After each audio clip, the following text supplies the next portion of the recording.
di questa opera, il che vuol dire che sono un poco responsabile, amministratore, animatore di tutto quello che gira attorno a Ganghi, e che è molto. Che cos'è che gira intorno a Ganghi? Allora, attorno a Ganghi gira un'attività di accoglienza di bambini e ragazzi vulnerabili e delle loro famiglie, quindi gente che può venire dalla guerra, da situazioni di difficoltà finanziaria, da violenze, eccetera, e che viene qui a cercare un luogo in cui stare, in cui curarsi, formarsi, eccetera. Quindi sono varie attività legate all'accoglienza. E poi c'è una scuola a vari livelli, dalla materna all'elementare, alla media e alla professionale. Queste sono le varie attività. Con estensioni, cioè c'è in città un centro di accoglienza per ragazzi di strada e un centro di accoglienza per ragazze madri o ragazze vittime di violenza. E un po' fuori città 2 piantagioni, 2 fattorie che vorremmo sviluppare di più. Finora le abbiamo da circa 9 anni, 8-9 anni, però l'insicurezza e la guerra non ci ha permesso di sfruttarlo, di svilupparlo.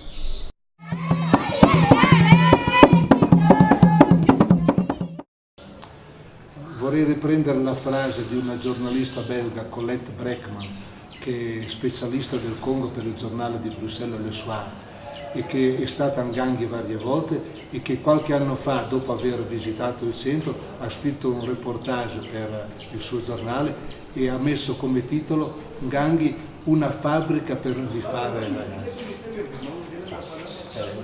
Per dire, ci sono dei ragazzi che sono stati disfatti dalla guerra, dalla povertà, dalla miseria, fatti male, e qui cerchiamo di rifarli, cioè di rimetterli in piedi, di dare loro un mestiere, una formazione, un'educazione di base e poi un mestiere che possa permettere loro di guadagnarsi la vita, di vivere, come dice Don Bosco, da onesti cittadini e da buoni cristiani.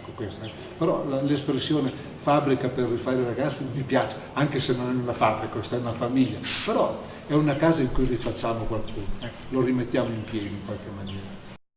Les enfants avec qui nous travaillons, c'est vrai, ce sont des enfants, mais ils ont un peu d'histoire caractéristique. Donc ils ne sont pas vraiment textuellement comme les enfants qui ont grandi dans la famille où il a eu la chance d'être avec le parent et toute la famille qu'il a encadré. La majorité de nos enfants que nous avons ici, ce sont des enfants qui n'ont pas eu cette chance de grandir dans des familles ou bien d'avoir une éducation vraiment normale. La plupart, ils ont été traumatisés par les événements qui se sont passés. À travers toutes ces guerres, ça a un peu déséquilibré la situation familiale. Ça a beaucoup touché le bon fonctionnement, si je peux dire ça, des familles ici. Mais à part les différentes guerres, il y a aussi cette catastrophe naturelle que nous avons connue il y a une dizaine d'années, le volcan. L'éruption volcanique a joué aussi beaucoup sur la situation des familles ici à Goma. Plusieurs familles ont perdu leurs biens, leurs maisons, tout. Alors ça a rendu vraiment pauvres plusieurs familles ici chez nous. Ça a rendu difficile la vie ici chez nous. C'est pourquoi la majorité des jeunes des environs ici, ils préfèrent venir étudier ici au centre Don Bosco parce que bon, ici, on essaie un peu de les accueillir. Le centre Don Bosco essaie un peu de donner encore de l'espoir à ces enfants qui n'ont pas eu cette chance, qui ont tout perdu, qui ont été traumatisés par les événements. Alors, on essaie encore de leur donner de l'espoir de vivre en leur donnant, c'est pas l'école, les soins médicaux, la nourriture. Quelques-uns même sont logés ici au niveau du centre. Alors, et avec ça, ils ont encore l'espoir et ils ont l'envie de devenir des gens, des hommes de demain.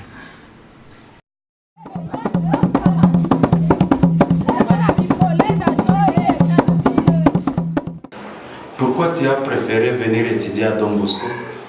J'ai préféré venir ici à Don Bosco parce que il connaît à bien éduquer les enfants. À l'école, qu'est-ce que tu fais? À l'école, j'étudie. Quoi? J'étudie les français, les mathématiques, les sciences, l'histoire et la géographie.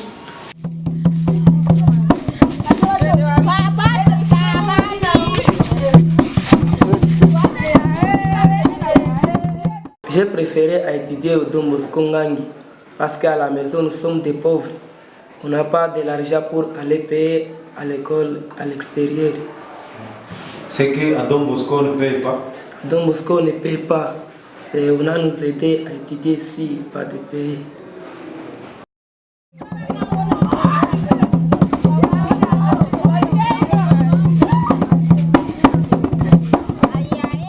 J'ai voulu étudier à Don Bosco Ngangi parce que chez nous, nous sommes des pauvres. Mon parent n'a pas de l'argent pour payer à d'autres écoles. C'est une école de pauvres? Non, c'est une école comme l'autre, mais il est la conscience des enfants.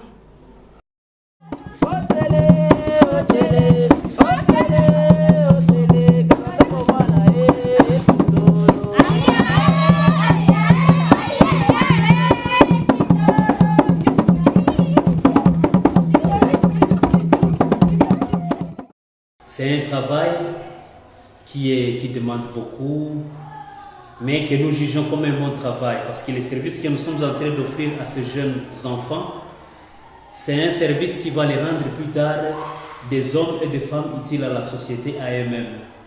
Ce qui fait que tous ces efforts-là que nous fournissons, malgré toutes les situations, nous les voyons un peu dans certains résultats. C'est-à-dire dans les cadres où on voit l'évolution des activités, les enfants qui arrivent à être réinsérés dans leur famille, qui sont stables, les familles qui parviennent à accepter les enfants. Et ça essaye ça nous console un peu, ça essaie de remonter un peu la morale de chacun de nous. Mais on peut dire que, en fait, on s'adapte, on essaie de se débrouiller, on fait le maximum possible pour les enfants.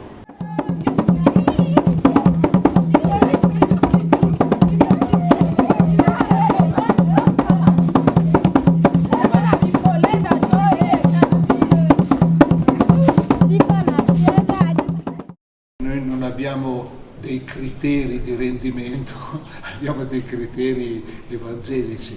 Il Vangelo ci invita a essere vicini a quelli che stanno male, cioè a dare di più a chi ha ricevuto di meno dalla vita.